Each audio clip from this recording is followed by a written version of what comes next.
It's a great, fun thing for kids, and especially a school group time of year coming in. So it's a great educational thing. But all the information in it is really for adults, too. There's a new exhibit at the Sternberg Museum of Natural History, Water's Extreme Journey. I'm Becky Kiser, Hayes Post Eagle Radio news reporter, and we're talking with Museum Director Reese Barrick, as well as the new Fort Hays State University Foundation and Alumni Office Director Kim Cebula on this episode of the Hayes Post Podcast. We are incredibly blessed with our Fort Hays State alumni. They are amazing humans who want to give back and really want to connect with the students who are currently on campus and give back to the university. So we are super blessed. Well, we want to talk with the special guest that you brought in this morning, and we know him from elsewhere, but I'll let you introduce your guest. Voice. A familiar voice, absolutely.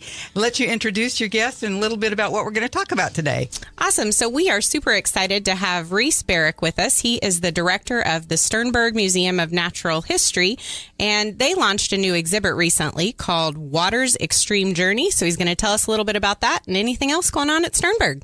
Cool. Yeah. Thanks, Kim. As always, we always have a lot of fun at the Sternberg. And this spring, there's been water issues for the city of Hayes, water issues for Western Kansas. So I thought it was an appropriate time, especially in the spring when we've got water poster contests for the city and we're thinking about all of these things, to bring in an exhibit on water that's called Water's Extreme Journey.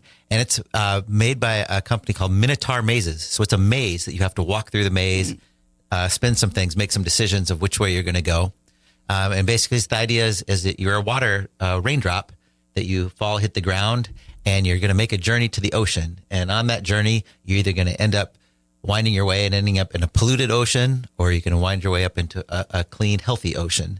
And a lot of that is just based on the different activities and things you do in the maze. And it's a great, fun thing for kids, and especially a school group time of year coming in. So it's a great educational thing.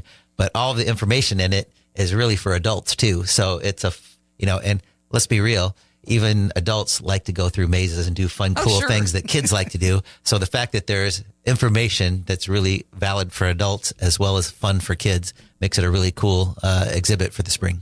And I know, Reese, you and I have talked about this before. You, as a Hayes City Commissioner, of course, have been very involved in the water issues for the city of Hayes. Commissioners are always talking about how if they educate the younger people, the students in our community, they go home and talk to their family members and people important to them about it and really help them learn and put a little pressure on about conservation and that sort of thing.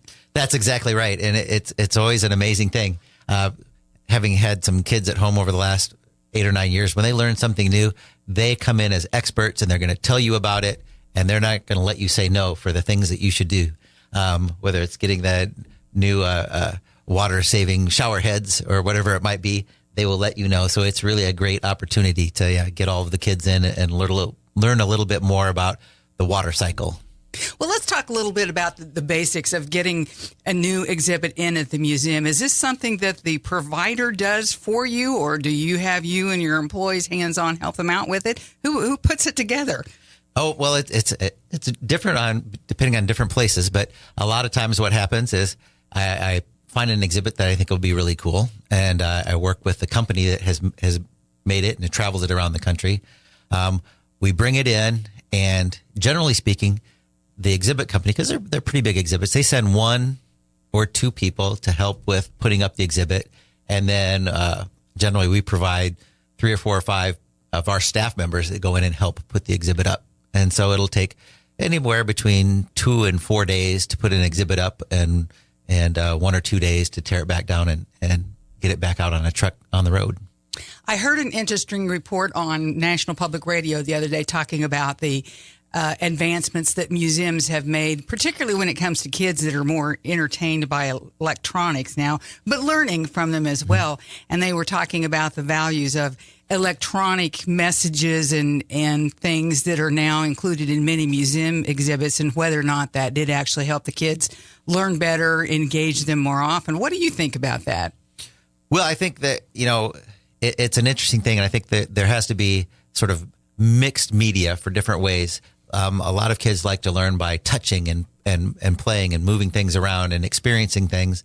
But electronics are so pervasive in all of society that it captures people's attention for short little time periods. And so if you can make use of that in some capacity, you can capture attention and get more messages through. So I think you need to have a little bit, you don't want your whole exhibits to be nothing but electronics, because that's they'll forget things as fast as they see them. But I think if you use them correctly, or with a moderation of them, they can be very useful in your exhibits.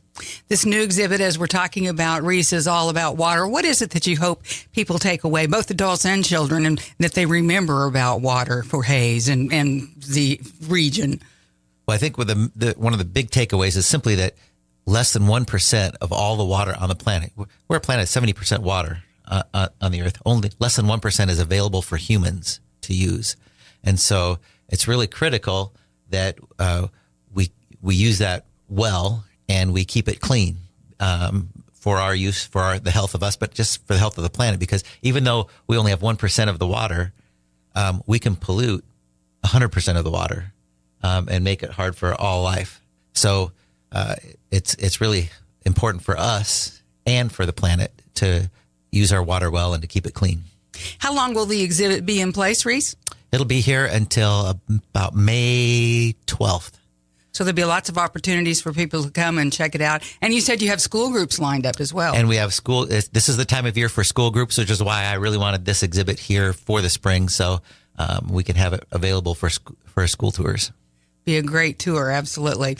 Well, let's talk to Kim for another moment about things we were visiting a moment ago about how busy you are. And I know that, one big thing that's happening right now this month is Victor E. Tiger's 25th birthday, and he's got a lot of happenings and celebrations going on. Absolutely. There's a lot of things going on around town to celebrate Victory's birthday. And then on our home game on Saturday, I think it's the 22nd, they'll be doing a big birthday party out at that game. So a great opportunity for alumni to come and support our Tigers, but also to celebrate in Victory's 25th birthday. Wonderful. So much fun with him.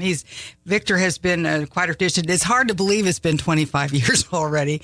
Let's talk about what else is going on that you've got coming up, Kim, that the Alumni Association is doing and sponsoring. Yeah, absolutely. So this Saturday, we're following our Tigers down to Wichita. So if you want to make the journey, we're going to do a pregame event at the Monarch before the girls tip off. There is a registration for that. It's free. We just want to know who's coming. So that's on our alumni website. And then we want everyone to mark their calendars for the MIAA Day at the K. That's coming up on April 26th. Last year we did this and had a great turnout, but it was in July. So the Royals have bumped it up a little bit earlier in the year. And so it'll be the Royals and the Houston Astros that evening. And so that'll be a great opportunity for alumni to come and catch a Royals game and also celebrate with all their alumni friends.